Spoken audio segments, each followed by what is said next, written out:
Hi everybody, it's me Tim. Today I want to talk about discovering D&D in 1979. Dungeons and Dragons was like nothing else that had ever been out before. And I want to try to explain it to you because I was trying to explain it to a coworker. Because if you started playing D&D on a computer where there's no DM, the computer handles it all, there are no other players, there's a tutorial that walks you through the basics so you have an idea of what to expect. You don't have to learn the rules. I mean, you want to learn how things work, but you don't have to learn how to run the rules. Then sit back.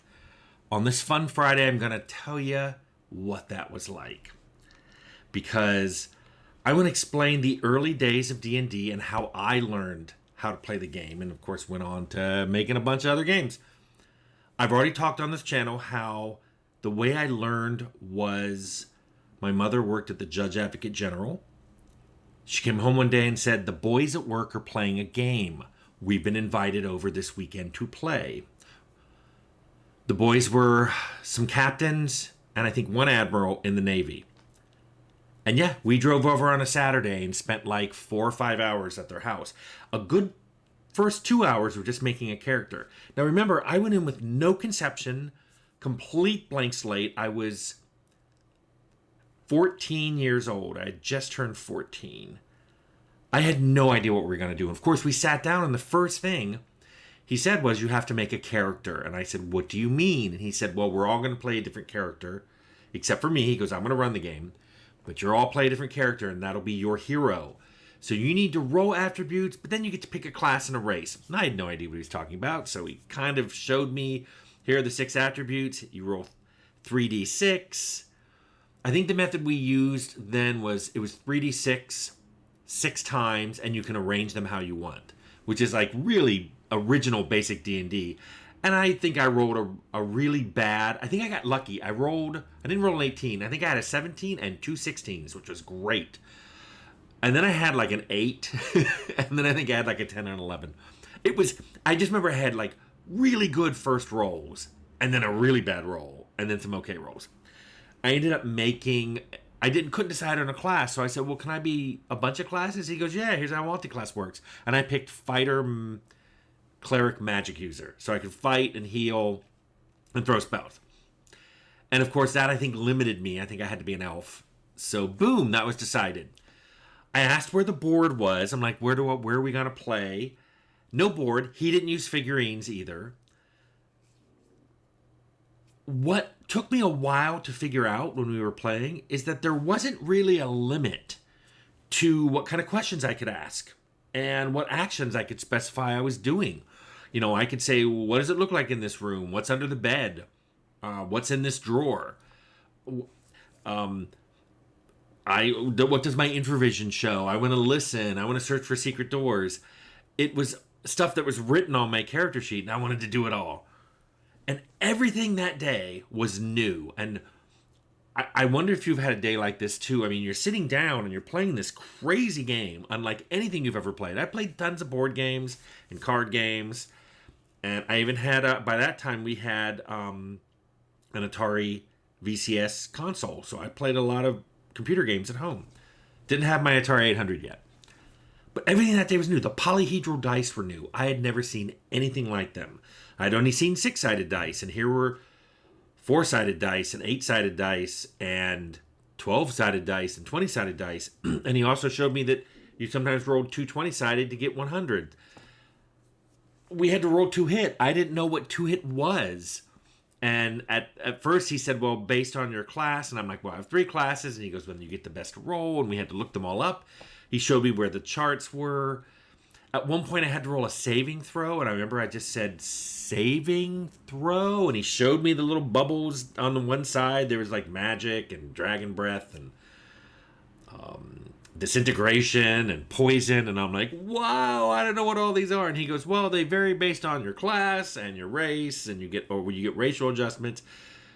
And you know, if you have a number, you have to roll above it." And I was just like, there's so much. And I was absolutely enthralled. It was like my, 14-year-old brain was like a giant sponge. And I'm like, tell me all of this stuff. On the way home, I was super excited. I was talking to my mom all about the game. She played along, but at one point, she and the captain who was DMing, his wife and my mom were trading chili recipes at the table. They were talking, and I'm like, Mom, I mean, to me, it's like we're exploring the dungeon. We're looking for a dragon, and you're talking about chili recipes. On the way home, I was just excited. We were talking about it. I still remember we turned on the radio, and it was playing.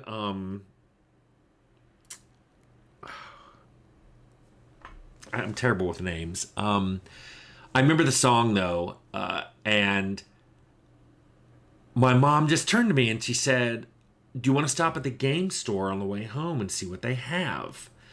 And we did. And now we had been playing what the Captain Dave said was Advanced Dungeons and Dragons. At the store, they had a monster manual and then a box set for Dungeons and Dragons. The man who ran the store said that the player's handbook was just about to come out, but the DM's guide would be a while. So my mom got me the monster manual and the box set, and I figured I could learn to play basic D&D. So I told some friends about it at school, and they were all excited. And the original group were 4 people: Steve, Joel, Greg, and William. However, over the next few years in high school, a lot of other people from school heard we were playing this game and wanted to come by. I remember one day 2 football players showed up and they wanted us to teach them how to play. One time there were some members of the marching band came over and said, "Hey, can you show us how to play?" One time one of my regulars brought one of the theater kids who said, "I want to learn how to play this game." And he loved it because he would act out his character and speak different voices, and he said, "I can't wait to play DM, to be a DM and run all this." But remember, we were trying to figure things out. We did not know how it worked. As a DM, I was trying to learn, how do you make an adventure? To me, I just started with dungeons. I wasn't even sure there was anything else to do. I mean, it's called Dungeons and Dragons. I thought you went down in the dungeon, and if you all had infravision, that was great. Otherwise, you had to have a torch. I learned how to make encounters, mainly combat encounters. I mean, my first dungeon started off as a hallway with rooms off of it, and each room just had monsters in it. So it was like, listen, jump in, roll, surprise, have a fight, collect the treasure. It was that stupid and simple. After a while, I started to learn how to like weave a story in, like, oh, you hear there's an evil necromancer down there, or some orcs were seen going into that cave. And that led me to the idea of having a predefined villain, or even a boss. So you were going through and you might fight monsters on the way, but you know there's a necromancer in there somewhere, and that's what you're going for. I learned how to describe rooms, how to describe what a spell looked like when it was being cast. I mean, just making all this stuff up. One of the fun part of D&D was when you found a magic item, you didn't know what it was. So they were unidentified. And so I described what the item looked like. They would try swinging it or shoot or using it or tasting a potion, and I would give them clues and hints on what it was, and it was so much fun. Back then, there were hardly any resources. I did sometimes ask my mom to ask the captains in her office, and later on when I could drive, sometimes I'd borrow the family car, and then I'd go pick mom up at work, and I'd ask them questions again. But it turns out we were playing much more than they were, and we very quickly went past what they knew about the game. So when I went to local game stores, I would ask them. And the regular game stores weren't much help, but there was a specialty game store in Old Town, Alexandria, called The Little Soldier. And they had tons of people there who were playing it. They knew what we were asking. They had lots of polyhedral dice and much better plastic than the cheap stuff that came with the box set, which was already wearing out. Just me playing with those dice for a year or two, they're already starting to get worn. My 20-sided is like a sphere. So we asked them a lot of questions, and they answered, and then they pointed out, hey, you know, there's a magazine that's come out, and it explains a lot of this stuff. It was called Dragon Magazine. I ended up buying a lot of copies, and I owned a lot of copies until pretty recently. In one of the more recent moves I had, I got rid of all but a few of them that had sentimental value, but I did buy the Dragon box CD set when it came out, so I can look up everything. But that Dragon Magazine, it's hard to explain to you kids who've never can't remember a world without internet, But because we didn't have any internet and nobody to ask, every month when that magazine came out, we would pore over it because it had articles that described how to play a class or what the races were like. What were they like in their own towns, or the dwarves underground, or what were underground adventures like? What were wilderness adventures like? And the most amazing thing about Dragon was Gary Gygax himself wrote articles and about how to extend things. There were new classes came out.